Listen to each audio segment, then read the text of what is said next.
اصل میں نماز کو بھی اس لیے مشکل کر دیا گیا کہ ہمیں اصل میں ہمارا قصور یہ ہے کہ ہم بچپن میں نماز ماں سکھا دیتی ہے، باپ سکھا دیتا ہے، بڑا بھائی سکھا دیتا ہے، بڑی بہن سکھا دیتی ہے، وہ بچپن میں نماز رٹ لیتے ہیں ہم، کیونکہ ہماری زبان عربی نہیں، نماز عربی میں ہے، اس لیے ہم جب ساری زندگی مصلی پہ کھڑے ہوتے ہیں تو وہ بچپن کی جو رٹی ہوئی ہوتی ہے نا، بندہ جتنے مرضی مشکلات میں چلے جائے نا، 2 کا پہاڑا نہیں بھولتا جس نے بچپن میں یاد، کیونکہ بچپن کی حفظ کی ہوئی چیزیں ہمیشہ یاد رہتی۔ نماز ہمیں بچپن میں یاد کروا دی، مصلی پہ کھڑے ہوتے ہیں، اب زبان نماز پڑھ رہی ہوتی ہے، دماغ کہیں اور چلا جاتا ہے۔ میں غلط کہوں تو مجھے روک دیجئے گا، میں ٹھیک کہہ رہا ہوں؟ زبان وہ جو رٹی ہوئی ہے وہ زبان جلدی جلدی پڑھی جا رہی ہے، اور دماغ کو پتہ ہی نہیں کہ زبان کیا کہہ رہی ہے۔ دماغ کدھر پہنچا ہوا ہے؟ دکان، مال، فلاں بندے کے کام کی طرف۔ یہ سب کچھ کیوں ہوا؟ یہ سب کچھ اس لیے ہوا کہ دماغ اور زبان ایک جگہ پہ اکٹھے نہیں ہو سکے، لہذا کوشش کی جائے کہ بچوں کو مانوی نماز یاد کروائی جائے، تاکہ بچے کو پتہ تو چلے کہ میں اللہ سے گفتگو کیا کر رہا ہوں۔ چلے میں اس کو 2 یا 3 منٹ میں آپ کو دوں گا، میں آسان کر دیتا ہوں تاکہ کم از کم بچوں تک یہ بات پہنچ جائے۔ یہ جو تکبیرۃ الاحرام ہے نا، اللہ اکبر کہنا، یہ کس بات کی علامت؟ کہ میں نے دنیا کی ہر چیز سے ہاتھ اٹھا لیا،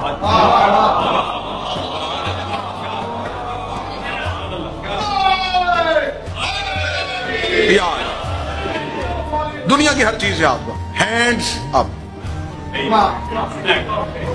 گرفتاری دے دی۔ مجرم آج بھی گرفتاری دے تو ایسا ہی دیتا ہے، میرے اللہ میں تیرا مجرم ہوں، تو نے مجھے بڑا ڈھونڈا، میں نے ملا، تو نے میرے مسجدوں میں اعلان کروائے کہ اپنے گھر واپس آ جا، میں نہیں آیا، آج میں گھر واپس آ گیا ہوں، یہ میں نے ہاتھ اٹھا لیا۔ اب اللہ اور بندے کی گفتگو شروع ہو۔ خدا نے کہا تو جس کے پاس آیا اسے جانتا ہے کہ کون ہوں میں؟ بندے کہا الحمدللہ، رب العالمین، تو عالمین کا رب ہے، تجھے میری طاقت کا اندازہ ہے؟ مالک یوم الدین،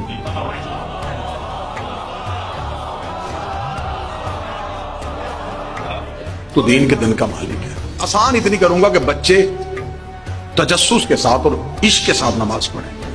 ایاک نعبد، مالک یوم الدین، تو قیامت کے دن کا مالک ہے۔ اچھا چل آ گیا میرے گھر، کھڑا بھی ہو گیا میری بارگاہ میں، بات بھی شروع ہو ہی گئی ہے، چاہتا کیا ہے؟ ایاک نعبد، کس بات سے؟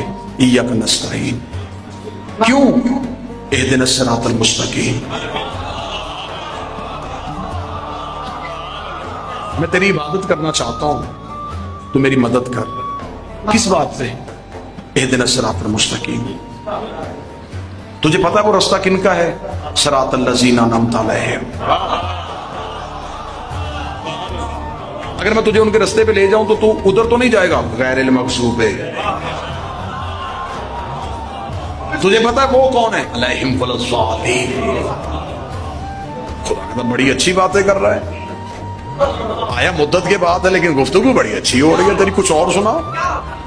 گفتگو اچھی ہو گئی، خدا نے کہا اچھا، بڑا اچھا رہا تجھ سے یہ تعلق، ٹھیک ہے، تو نے جو بھی کہا ٹھیک کہا، اب جھک کے کہا سبحان ربی العظیم، چل کہہ جو دیا کہ میں نے معاف کر دیا ہے، اب دوبارہ مجھے چھوڑ کے نہ جانا، اب سر سجدے میں رکھا سبحان ربی الاعلی۔ پھر تو نہیں کہیں جائے گا استغفر اللہ ربی واتوب الیہ،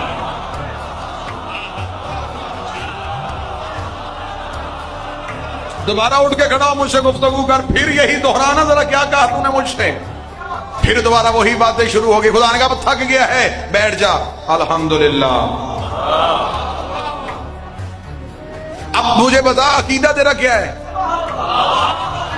مجھے چھوڑے گا دنیا، مجھے نہیں پتا میں تنہا رہ جاؤں گا یا کوئی میرے ساتھ چلے گا، وہ خدا نے کہا بتا تو صحیح عقیدہ کیا ہے؟ اشہد ان لا الہ الا اللہ، میرا عقیدہ یہ ہے تو ہے، تو مجھے آج تک ملا ہی نہیں، تجھے کیسے پتا کہ میں اللہ ہوں؟ اشہد ان محمد رسول اللہ، مجھے اس نے بتایا ہے کہ تو ہے، تجھے کس نے بتایا کہ وہ ہے؟